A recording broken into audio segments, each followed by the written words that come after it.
వడ్ల కొనుగోలు చేయాలని కోరుతూ రైతులు ధర్నాకు మద్దతిచ్చిన బీఆర్ఎస్ నాయకులు.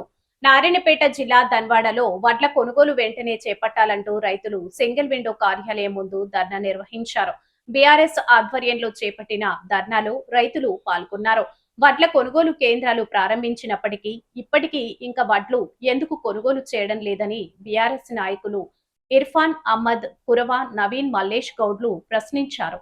ధర్నాను ఉద్దేశించి నాయకులు మాట్లాడుతూ మా ప్రభుత్వంలో ఎలాంటి ఇబ్బంది లేకుండా పాలన కొనసాగించడం జరిగిందని, రైతుల విషయంలో మాజీ సీఎం కేసీఆర్ ఎప్పటికప్పుడు స్పందిస్తూ రైతుల బాగోగుల గురించి చూసేవారన్నారు. ప్రస్తుతం రైతులు వడ్లను అమ్మడానికి సిద్ధంగా ఉన్న కొనుగోలు చేయడానికి ప్రభుత్వం సిద్ధంగా లేకపోవడం విచిత్రంగా ఉందంటూ విమర్శించారు. అకాల వర్షాలు వస్తే రైతుల పరిస్థితి ఏమిటంటూ నాయకులు ఇర్ఫాన్, నవీన్, మల్లేష్ గౌడ్లు ప్రశ్నించారు. వడ్లు కొనుగోలు చేయకుండా రైతులను ఇబ్బందికి గురి చేస్తే ఊరుకునేదే లేదంటూ వారు హెచ్చరించారు. గంట పాటుగా కార్యాలయం ముందు బైఠాయింపు జరిపారు. ఈ కార్యక్రమంలో శాంతి కుమార్, అలుగుమీది వెంకటేష్ తో పాటుగా పలువురు రైతులు పాల్గొన్నారు.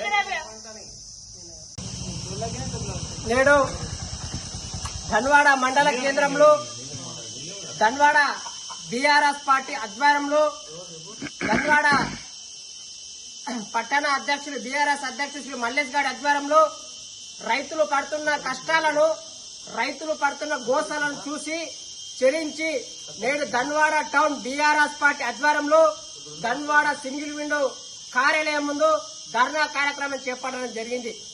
ఈరోజు ఈ యొక్క రాష్ట్రంలో కాంగ్రెస్ పరిపాలనలో మాది ప్రజాపాలన అని చెప్తున్న ఈరోజు రాష్ట్ర ముఖ్యమంత్రి యనమల రేవంత్ రెడ్డి గారు ధన్వాడలో మాత్రం ప్రజాపాలన కాదు, దోపిడీ పాలన నడుస్తా ఉంది, దొరల పాలన నడుస్తా ఉంది. రైతుల పాలిట రైతుల పక్షపాతం చెప్పుకున్న ఈ రాష్ట్ర ముఖ్యమంత్రి యనమల రేవంత్ రెడ్డి గారు ఎమ్మెల్యే సొంత ఊర్లోనే ఈరోజు వడ్ల కొనుగోలు ప్రారంభించలేదంటే మారుమూల గ్రామాల్లో ఎంత ఘోరంగా ఉందో ఒక్కసారి ప్రత్యక్షంగా మాకు కనబడతా ఉంది. ఈ రోజు ఎమ్మెల్యే గారు చెప్తా ఉన్నారు, నారాయణపేట నియోజకవర్గం శామనం చేస్తామని చెప్తున్న ఈ యొక్క ఎమ్మెల్యే గారు సొంత మండలంలోనే, సొంత గ్రామంలోనే వడ్ల కొనుగోలు చేయలేని యొక్క ఎమ్మెల్యే గారు నారాయణపేట జిల్లాను ఎలా అభివృద్ధి చేస్తారని సందర్భంగా ప్రశ్నిస్తా ఉన్నాం. మాది రైతుల పక్షపాతం, మేము నారాయణపేట జిల్లాను మేము మాత్రమే శిశుసాధన చేయగలమని చెప్తున్న కాంగ్రెస్ నాయకులు సొంత గ్రామంలోని ఎమ్మెల్యే గ్రామంలో వడ్ల కొనుగోలు చేయని వీళ్ళు నారాయణపేటను ఎలా అభివృద్ధి చేస్తారని సందర్భంగా తెలియజేస్తా ఉన్నాం. నిజంగానే నారాయణపేట ఎమ్మెల్యే గారి చిత్తశుద్ధి ఉంటే తక్షణమే రేపే వడ్ల కొనుగోలను ప్రారంభించాలని సందర్భంగా తెలియజేస్తున్నాం. దోపిడీలకు, దొరలకు, కాంట్రాక్టులకు, కమిషన్లకు వాళ్ల కోసం ఈ యొక్క కార్యాలయాలు లేవు.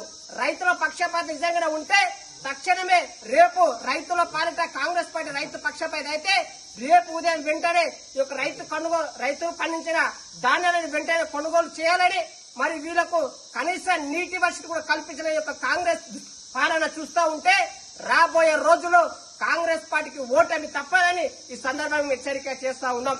తక్షణమే రేపు వడ్ల కొనుగోలు ప్రారంభించాలి, మరియు రైతులకు కూడా వెంటనే తాగునీటి వసతి కూడా ఏర్పాటు చేయాలని ఈ నారాయణపేట ఎమ్మెల్యే గారికి మేము విజ్ఞప్తి చేస్తా ఉన్నాం. తక్షణమే రేపు కనుక వడ్ల కొనుగోలు ప్రారంభించకపోతే వారం రోజుల్లో బీఆర్ఎస్ పార్టీ ఆధ్వర్యంలో మరి అఖిలపక్ష సమావేశాన్ని ఏర్పాటు చేసి ఎమ్మెల్యే కార్యాలయం దిగ్బంధిస్తాం.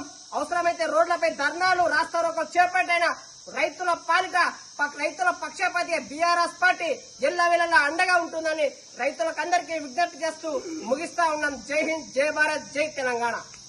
భారతదేశానికే వెన్నెముక అయినటువంటి రైతులు అహర్నిశలు మండు టెండల్లో, చల్లటి చలిలో, ఎండకు ఎండుకుంటూ, వానకు నానుకుంటూ తన కుటుంబాన్ని కూడా అంతగానం పట్టించుకోకుండా ఈ దేశ ప్రజలకు బుక్కెడు అన్నం పెట్టాలనే ఆతృతతోటి కష్టపడి ఈరోజు పండించిన పంటను ఈరోజు మనం ప్రశాంతంగా 3 పూటలు తింటున్నామంటే ఈరోజు ఆ రైతుల త్యాగం వల్లనే వారు పండించిన పంటను ఈరోజు ఈ ప్రభుత్వాలు కొనకుండా నీరు గార్చే ప్రయత్నం చేస్తా ఉన్నాయి. కనీసం వాళ్లకు మీ కాంట్రాక్టర్లకు టెండర్లు వేయడానికి మీకు కోట్ల రూపాయలు వస్తాయి.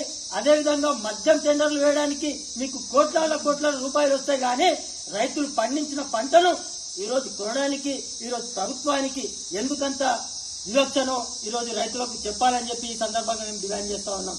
అయ్యా అధికారులారా, ఈరోజు ఆ రైతు లేకపోతే ఈ దేశంలో ఒక్కడు కూడా ఈరోజు ప్రశాంతంగా 3 పూటలు భోజనం చేయలేరు. కాబట్టి దయచేసి మీ కోపాలు ఎవరినైనా ఉంటే ప్రభుత్వాల మీ పరంగా చూసుకోండి, కానీ రైతుల మీద మాత్రం మీ కక్ష సాధింపు చర్యలు ఏ మాత్రం సరికాదని చెప్పి ఈ సందర్భంగా హెచ్చరిస్తూ, తక్షణమే అధికారులారా రైతులు పండించిన పంటను కొనకపోతే రాబో రోజుల్లో మీ ప్రభుత్వ కార్యాలయాల ముందు, మీ అధికారిక కార్యాలయాల ముందు పెద్ద ఎత్తున నిరసన కార్యక్రమాలు చేసి ఆ పండించిన పంటను ధాన్యాలను కొనే వరకు మా పోరాటం ఆగదని చెప్పి ఈ సందర్భంగా తెలియజేస్తూ, రైతు సోదరులకు మద్దతుగా ఈరోజు బీఆర్ఎస్ పార్టీ తరఫున మేమందరం కూడా అండగా ఉంటామని చెప్పి ఈ సందర్భంగా తెలియజేస్తున్నాను.